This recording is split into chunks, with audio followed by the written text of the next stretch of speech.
Hi everyone. I will be providing a detailed guide into the Dragonknight tank. It's important to mention that a lot of the concepts can be readily applied to other classes like Warden or Necromancer, but I'll be focusing primarily on Dragonknight for this guide. I'll be talking about the abilities, potential gear you could use, and talking about combat as a Dragonknight tank. Starting with abilities, I will broadly be going from most important to least important, starting with what is central to any tank, a taunt ability. A taunt ability basically just attracts the enemy's attention towards you, which is the, again, primary role of being a tank. The most common ability is this puncture ability. I have the Morph here, Pierce Armor. This ability tends to be very popular because it inflicts minor breach and major breach, which reduces the enemy's protections, allowing your DPS to do more damage. But there are other taunt abilities as well, which can be very useful, such as this Fiery Grip ability. Again, I have the Morph here, but basically what it does is you will shoot off a chain, like so. With most enemies, it will pull that enemy towards you. With some, it will not, and instead give you a movement speed boost and refund your magicka cost from using the ability. This also taunts the enemy for 15 seconds, much like that puncture ability, and it can be useful as a ranged taunt and to gather all the enemies into one pile, making the DPS's job easier and making sure that group members are sticking together so they can be healed by the healer a lot more effectively. Then there is the Destruction Staff line, which has Destructive Touch, and specifically you will have Destructive Clench as your morph. And if you're using a Frost Staff, you'll get something called Frost Clench, which will also taunt the enemy for 15 seconds. It is also a ranged taunt. The benefit of this is it will immobilize certain enemies. It will apply Major Maim, which reduces the damage that they do to your group. And just generally speaking, I personally find it to be a pretty cool looking ability. It is a lot more niche. It's less commonly used, but I would personally say it's underutilized. It has a lot of very prominent uses that would be good for because of that Major Maim debuff. The immobilize can be seen as a good thing or a bad thing. If you want the enemies to all come together, it's a bad thing because they're going to stay where they are, not walk towards you. But with certain enemies, you do want to immobilize them, so it can be good. Next, you have a very popular ranged taunt, again, called Inner Fire. I have the Morph here. This is very basic. This Morph will give a pretty low damage synergy to your allies, which is kind of nice, but really it's just a very cheap ranged taunt with magicka, which can be good because the puncture ability, although it has its advantages, is a stamina ability. So if you're out of stamina, having a magicka taunt can be very useful. This is what it looks like. Very simple.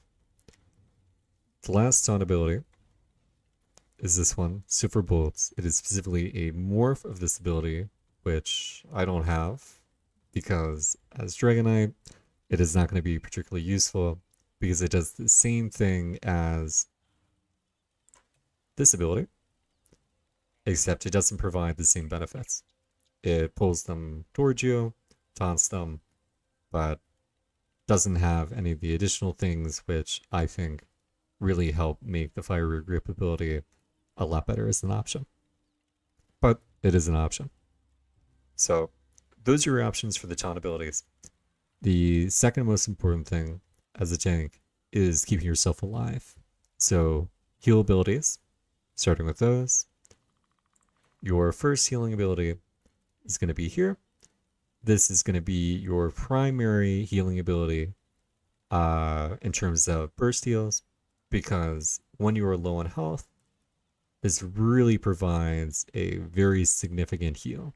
Because it's based on your missing health, you will use this usually when you don't have a lot of health left, and it's more of an emergency press button, I would say, for keeping yourself alive. Although even if you have a lot of your health, it'll still heal you a good amount.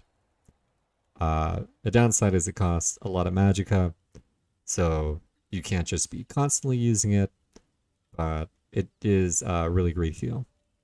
It's also really nice because it provides you with a number of buffs: major fortitude, major endurance, and minor vitality.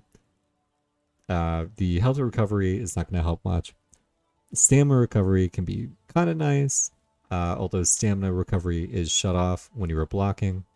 I'll talk about that in the combat portion. But the healing received and the damage shield strength can be really nice. Even though 6% doesn't sound like a lot, it is noticeable. And so even if you don't really need the health immediately, just before a fight, if you have the Magicka to spare, using that can help you make sure you stay alive during the fight. Another healing ability, although it may not seem like it, is the Inhale ability.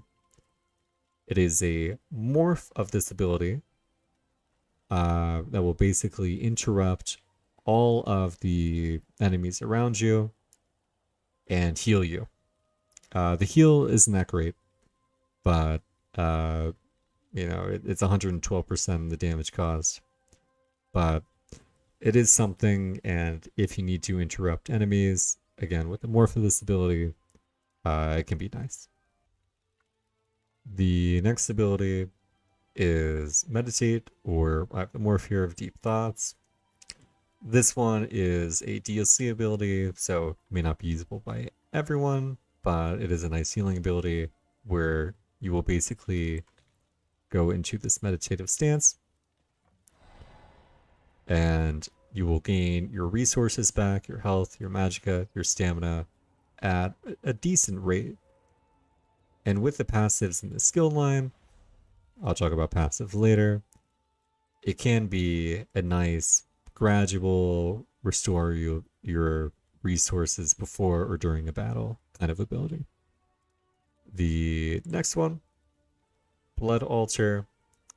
This is also kind of a utility ability, and I'll talk about those later.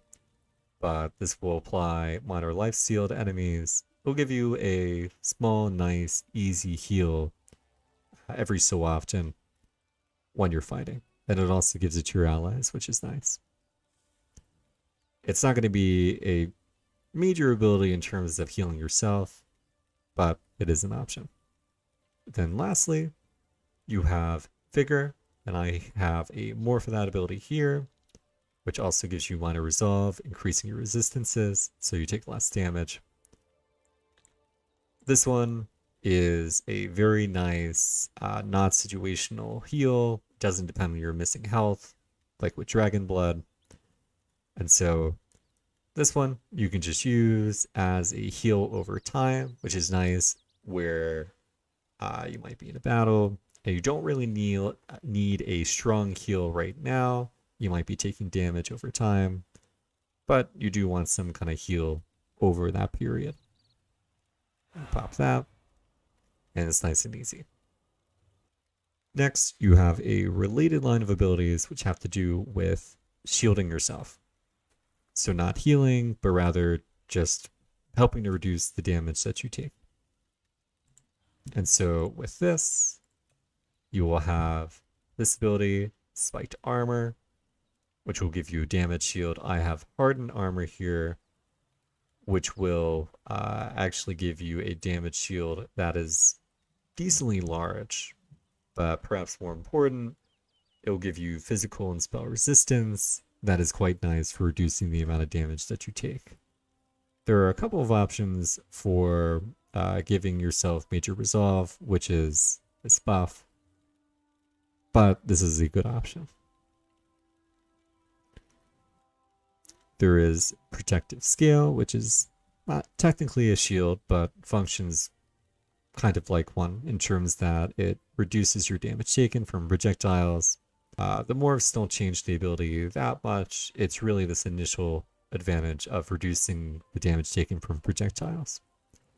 This is pretty situational, but there are abilities in the game from enemies that will heavily focus on projectiles, and that'll be their major source of damage, and this can be nice for reducing that when it's more of a burst thing, because it only lasts so long. Next, you have Igneous Shield or Obsidian Shield. I have the morph here. This is a nice ability that gives you a decently sized damage shield, not as big as Hardened Armor, but pretty close. And it also gives it to your allies, which is nice because 3,800 health for you isn't really that big of a deal because you have so much. But for your allies, that is actually a pretty solid chunk of health. And it also gives you Major Mending, which increases your healing done by 16%. Might not sound like a lot, but it is actually a decent amount. So if you pop this ability right before one of your heals, it will be a noticeable difference. Next, you have Defensive Stance. This one is also kind of a heal based on the morph that you choose. So this one doesn't heal you.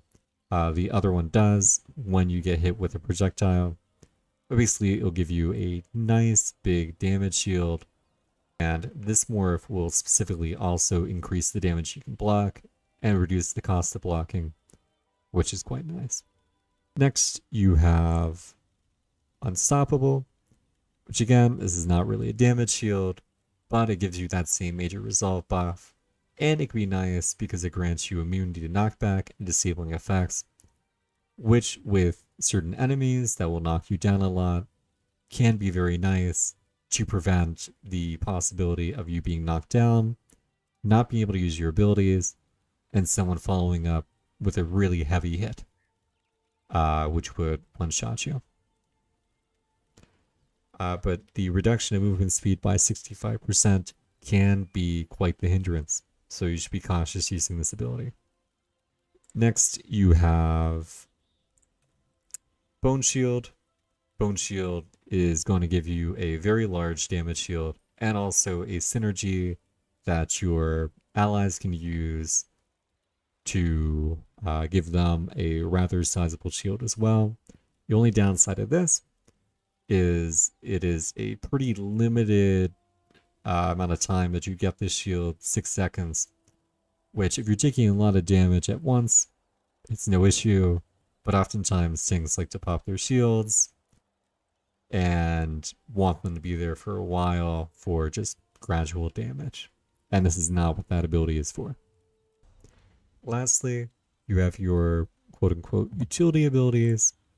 These are abilities that are just going to provide you with buffs that are nice, or your allies with buffs, which are nice. So one of these would be Fiery Breath. It is a morph of this, I think it's called Engulfing Flames. This will increase the flame damage that enemies take, which can be very nice if your DPSs do that kind of damage. It's a very noticeable boost in their damage output. Although that is something that is rather niche, because it depends on what kind of damage your group is doing. You have Dark Talons, which is an immobilize ability, which is very nice if you want to keep things together, keep the enemies who are close to you from spreading out. And the morph of this will also apply Minor Maim to your enemies, which is nice because it will reduce the damage they do to your group. Going back to Inhale, again, that functions as a nice utility ability because it can interrupt all the enemies around you, so your DPS and healer don't have to worry about it. Molten Weapons can be a nice ability, although it's not terribly useful for you if your DPS don't have any other source of major brutality and sorcery. You will increase their damage by 20%, which is a lot, a big amount. Now, usually the DPSs do bring their own version of this buff, and so you don't need it. But if they don't, it's worth keeping in mind. Heroic Slash is a very nice one that also inflicts minor maim, reducing the damage that the enemies do. But more importantly, you gain minor heroism, which grants you one ultimate every so often. That's very nice for getting your ultimate up and running quicker. Keeping this up constantly can be very nice. Elemental Blockade immediately may seem like a useless ability based on the description, but it actually provides a number of debuffs to the enemy that can be rather nice. Just based on the ability alone, if you have an Ice Staff, it will apply Chilled, which can help to reduce armor, increase damage from your DPS, depending on the kind of damage that they're doing, and also just do some damage yourself. Blockade of Storms can be nice if you have a Lightning Staff, because setting enemies off balance will increase your DPS's ability, their damage against them. But perhaps most importantly, just your weapon enchantments. If you have a weapon enchantment that reduces the armor of the enemy, this ability will apply that enchantment for the whole time it's running. So you don't have to keep having to worry about reapplying it. Doesn't even matter if you don't have your destruction staff currently on hand. You can have that in your off bar. Doesn't matter. It will still apply that enchantment, which is the major reason that this ability is used. Weakness to elements could be a nice ability in terms of applying major breach, although you usually get that from puncture. Some tanks do not, and they can instead get it here. The morph of this can also apply a bunch of different kinds of status effects to enemies, or minor magicka steal, which can be nice for allowing people to get their magicka back a lot easier. Circle Protection, which is a pretty expensive ability, but it can be nice for giving your group minor endurance, increasing their stamina recovery, and also reducing their damage taken.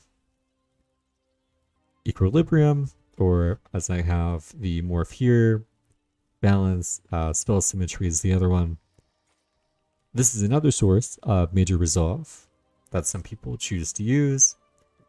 It is a tough ability to manage because it costs your health, and it also reduces your healing done and damage shield strength by 50% for a few seconds, which can be tough to manage because you will not be able to heal yourself nearly as effectively in a fight when you use this ability, and you take some of your health. 4,800 isn't that much, but it is something. Now, you use this, and you get 3,000 magicka in return. That sounds horrible. However, it's worth keeping in mind that your Dragon Blood ability costs 4,000.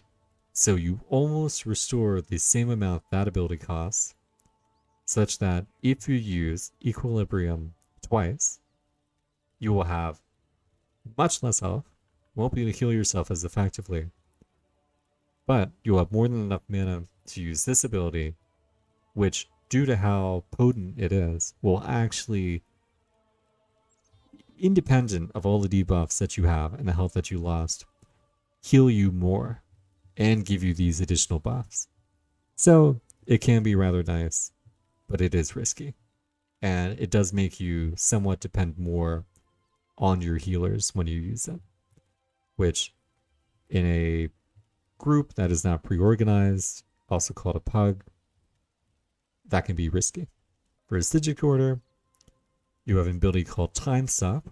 Again, this is the DLC ability, so not everyone will be able to use it, but that can be rather nice because despite its enormous cost of 7,300 magicka, all enemies in the area, it will completely stun for a decent amount of time, which is very useful when you have a lot of enemies that are grouped together that are vulnerable to this ability. some enemies will completely ignore it, making it useless, and that's worth keeping in mind. I mentioned Blood Altar, which also provides a synergy for your allies that can help them to heal a large amount of their health. It can be useful for that. Trapping Webs can help provide a synergy that is nice as well, although it's less useful because it's damage based.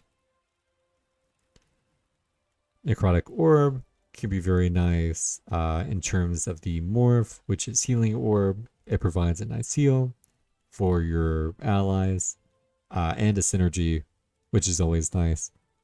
Usually this is slotted by either a Magicka DPS or by a healer, so it's probably not worth you slotting it because there's declining returns if you have multiple people with it.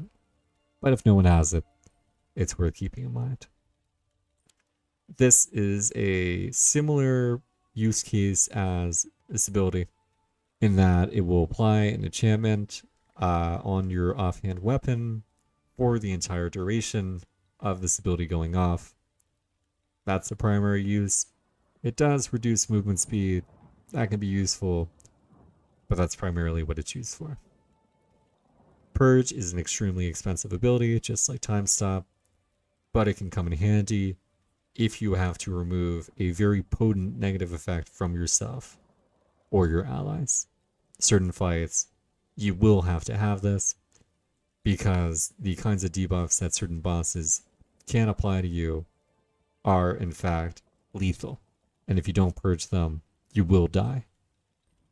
Lastly, collapsing across all these different categories of abilities, I want to talk about ultimate abilities as a special kind of ability that you need ultimate rather than one of your normal resources for. Popular options are Barrier, which will provide a very big shield. This is not actually terribly useful. It can help to refund some resources with the morphs, but as a Dragonknight, given your passives, which I'll discuss, not terribly useful. Instead, Magma Shell is usually going to be a stronger option because you will get this nice buff of only taking 3% of your max health for 12 seconds, which is very nice because that functions pretty much like a very large shield. And then your allies also get a very nice shield that, despite not being quite as big as the barrier shield, is quite sizable. This ability helps a lot with your survivability because you use this. You are not exactly immune, you're far from it, for 12 seconds, but you're at a far lesser risk of dying to anything when you have it going, which can be very, very useful. Dragon Leap can be a nice ability for stunning enemies.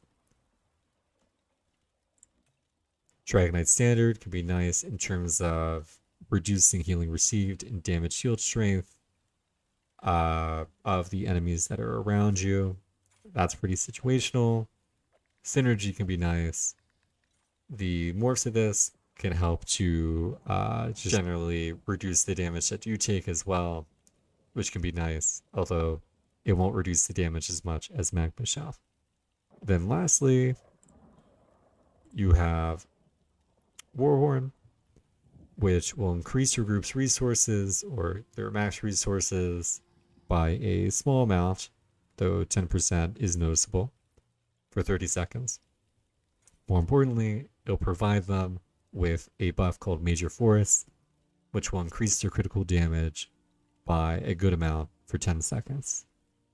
Doesn't seem like it would cause a major boost in damage, but it is a good chunk of damage that you're giving your allies. So lastly, I want to talk about passive abilities. You have all your racial abilities. These will depend on your race. These are straight up advantageous. There's no reason not to have these. You should just have them. In terms of these, as you can see, this one I personally don't find it to be terribly useful. Clearly I have enough skill points, I could slot it, but you're not going to be really doing damage yourself. Doesn't make a big difference. So, not as important. These are much more important. So this one will help you get your resources back every 3 seconds when you use something like Fiery Grip. And it also will increase the damage of the status effects, which again, not super important for you, but can be nice. This is very important. This will reduce the enemy's movement speed when you deal direct damage with something like Fiery Grip. That's nice for making sure enemies don't get away. And this one is important in terms of just increasing the duration of your abilities. Damage over time doesn't matter that much, but making sure that, for example, if you use Fiery Breath, that extra fire damage that your team does lasts longer, so you don't have to recast it. These are specifically tank passives, so these are going to be very useful, increasing the damage you block, increasing your healing received for each one you've slotted, increasing your health recovery, and increasing your physical and spell resistance. These are clearly useful as a tank. You should have all these.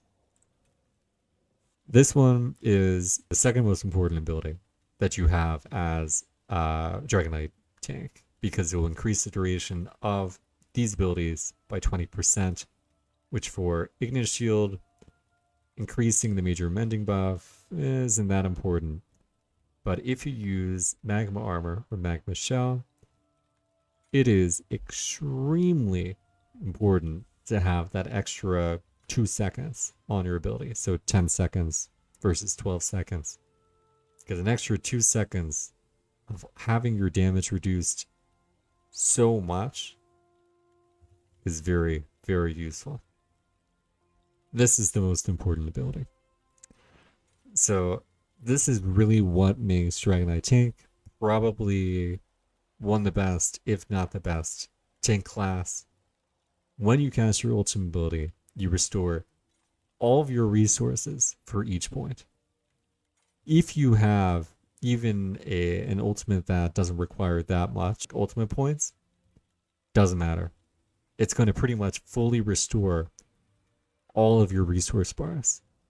So if you're using your abilities, you're out of everything, you use your ultimate, you are good to go. And that's very important because that is key to resource management as a tank, where you want to make sure if you're running low on your resources, you're only doing so because you are able to cast your ultimate ability now or soon. This one isn't really that useful to you, but it's very useful to your allies because it will increase their damage done by 10%. The minor brutality buff is harder to get as a DPS, so this is a good source of it. And the ultimate that you get from this ability, when paired with Battle Roar, is actually quite useful. Just the minor brutality is not as useful to you. And lastly, when you cast an Earth and Heart ability, you get stamina back. This can be nice if you want to spend something like this. You spend Magicka on this ability if you have a lot of Magicka.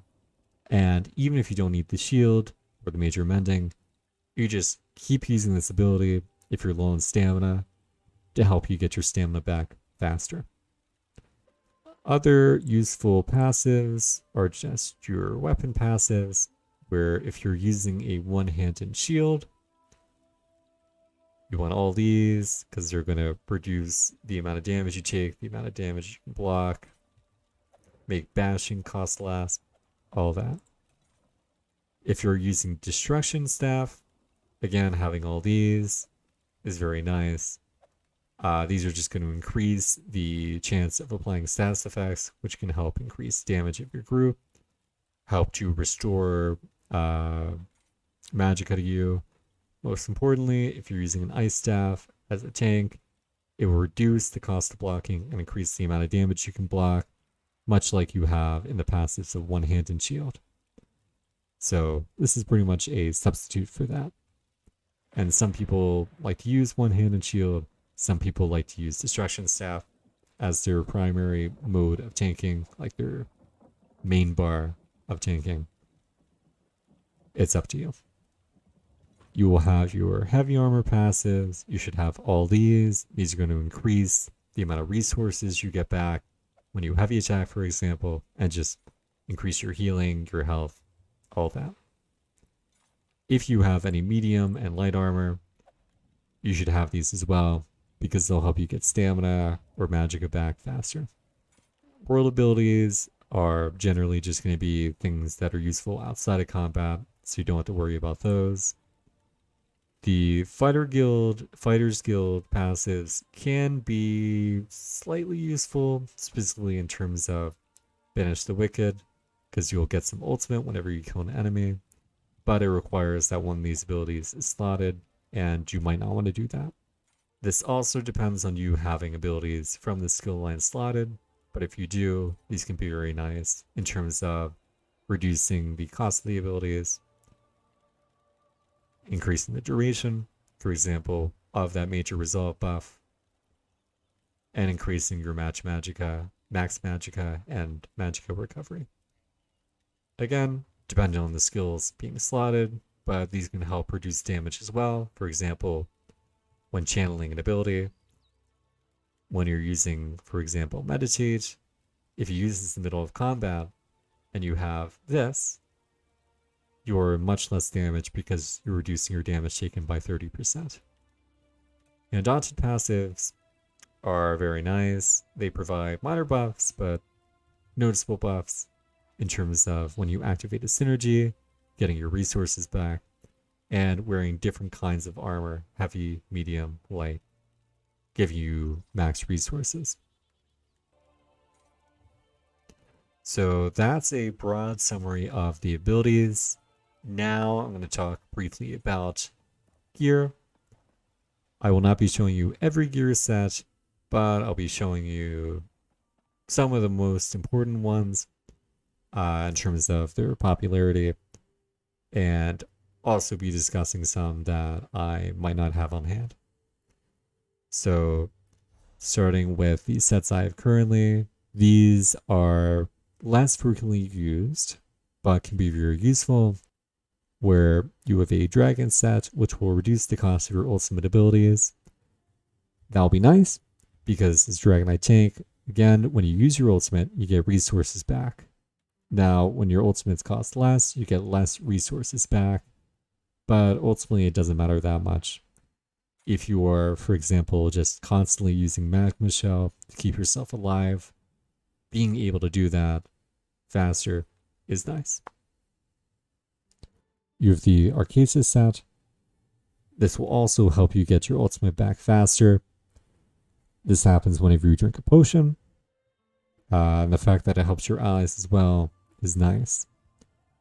And then the final thing that I have on hand that helps with ultimate generation is Bloodspawn. This is a monster mass set. So it's a 2-piece set that goes in your head and shoulders.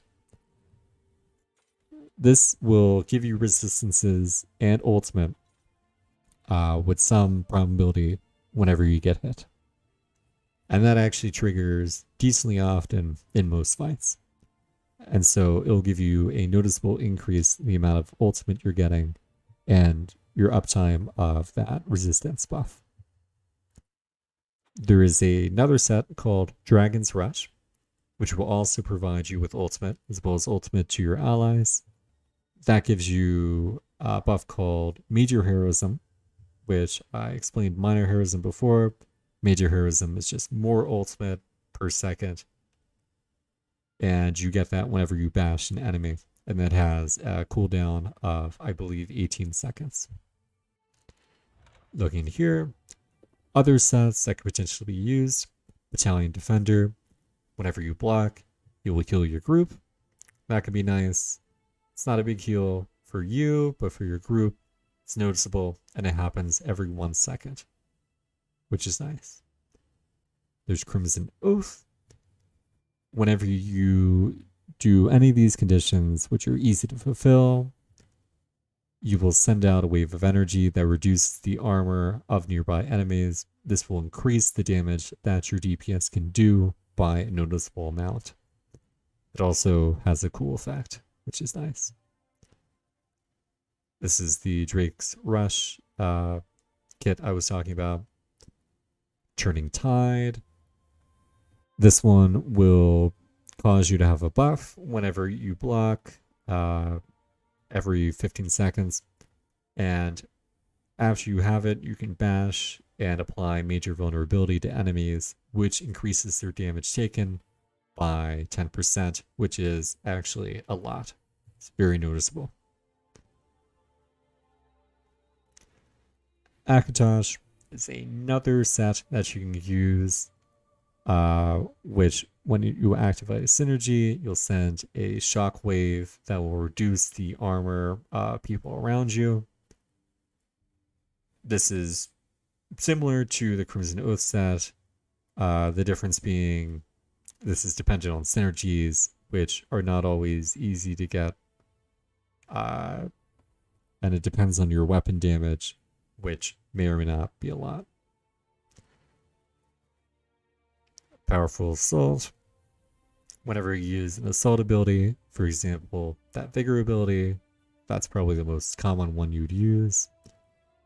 You give weapon and spell damage to your allies. This will increase their damage quite a bit. There are mythic sets that you can use. These are sets that require a DLC and require to do a bunch of stuff to get, so not super accessible. But this one can be nice as a tank because it will also increase the damage of your allies by a lot. It will apply a debuff to you, which is worth keeping in mind, but the extra damage is nice when you can provide it.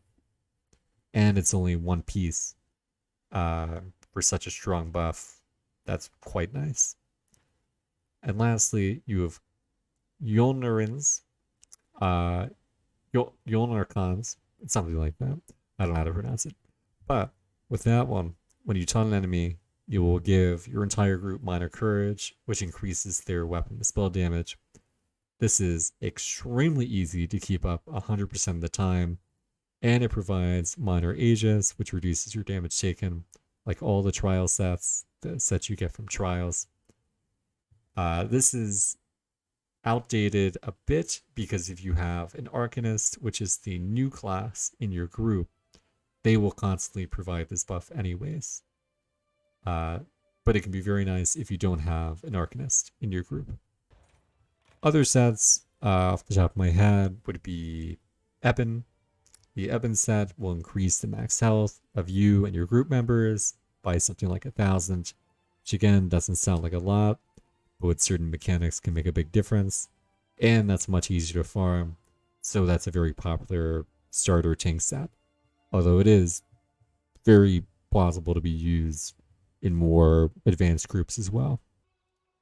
As an important note, now finishing the ability and gear sections of the video, really you should look up any kind of combinations of things that you think are interesting. You should not depend on what is quote-unquote meta, because A, there's so much variability in what people think is optimal. It will depend so much on the kind of content that you're engaging in, and ultimately, it's a game. You should do what you find to be fun, and if you find a certain playstyle to be the most fun, even if it's not ideal for accomplishing other people's goals, if it's ideal for accomplishing your goal of having fun, you should do that. As long as it's not causing too much distress to the other people you're playing with. I'll now be discussing combat. First off, you will always want to have a food buff or drink buff like I have here. Mine's about to run out. I'm not going to refresh it for the purpose of the video, going against what I just advised, but for serious content, you always want to have this going because it's a major buff that you will constantly have going during a battle if you eat or drink something. Now in terms of the use of abilities, what combat will usually look like is if you want to, you will go into a combat using your Dragon Blood ability, again to get those buffs ready. You might use Equilibrium, where even though you don't need the Magicka back, getting that major resolve buff is nice. You can use Hardened Armor before a battle, Unstoppable, anything that gives you that major resolve buff. You'll use that. You might even want to use Vigor to get minor resolve if you're using that ability. And if you expect the use of projectiles, you can even do your defensive posture ability. It's really up to you in terms of what you expect and how seriously you want to take the next battle. I am not going to have anything going for this because these enemies are easy, but that's worth keeping in mind. So, what this will really involve is you might want to start by using your range taunt, either chaining them in, like so, if you have multiple enemies. And so they're all here. If you have the Talons ability, you can use that, and it will root all of them in place. And that will be nice in terms of making sure, for example, this person walked away a bit. They don't do that. Whenever you're low on health, again, you will use this ability, and that'll give you a nice big heal. It's worth keeping in mind. Let's do a comparison test. If you are low on health, and rather than using the Dragon Blood ability immediately, you use Obsidian Shield first. That will actually give you Major Mending, which will increase your healing done and increase the amount of heal that you get. So if I do this first, you'll see my heal was a lot bigger. It's a bit hard to see with that shield, but it was a very big heal. You see I'm getting hit with projectiles. If I use this, you'll see it bounces them back, and I get that nice shield. You will want to make sure all these enemies stay taunted. You can either use Inner Rage or Frost Clench, some ranged taunt. Taunt them if you don't want to pull them in, like so. If you have a group of enemies and you want to apply your enchantment to all of them, you can use your barrier ability, or you can use Caltrops. If you aren't super low, like I am now, and you just want a gradual heal, something like Vigor could be nice. Let's say I run out of my Magicka, so just using this ability, for example, to get stamina back.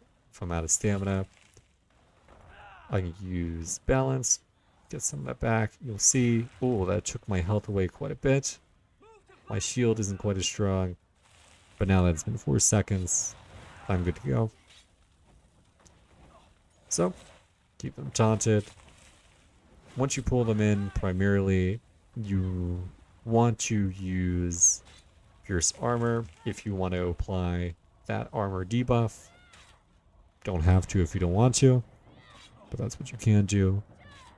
If you want to keep Minor Heroism about, always use your Low Slash or some other ability that will, or sorry, Heroic Slash or some other ability that will keep that up. And in terms of more broad things, when they do that, you want to bash them to prevent them from using usually a stronger version of an ability. Sometimes you will have constant channeling, and when you do that, you will prevent it. Those are the key mechanics. Just broadly speaking, you want to keep everything together, you want to keep them taunted, and then let your team do the rest. When you get low, use a heal, keep your buffs and debuffs up, keep your shield up when you think you'll need it, And that's that. Thank you for watching, guys. I hope that was useful. And I will hopefully be making other versions of tank videos later.